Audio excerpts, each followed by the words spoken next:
In this video, I am going to show you how to change currency in Turkish airline website. So just go and open your preferred browser and type here in the URL section Turkish Airlines. Once you do so, go and click on the first link. This should take you into their websites right away.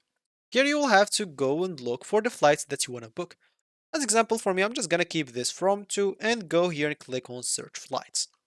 Once I do so, they will take a moment to look for the flights that I want depending on the place that I want to go to and the dates that I entered. Here as you can see, I'll find the prices, but as you can see, this is in MAD and you want to change the currency to a currency that you understand like USD as example.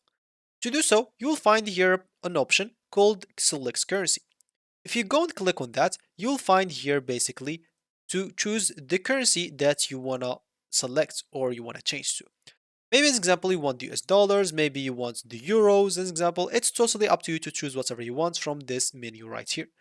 Let's say I want the US dollars, and here as example, they'll tell you to enter the amount of your flight. So as example here, I want or I found the amount is 5558.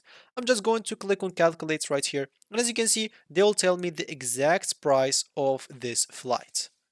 So they will not appear here, but you'll be able to see just how much it's going to cost you in your own currency. So that's how you change or select basically currency in Turkish airline websites. So that should be it for me in this video. Thank you for watching and goodbye.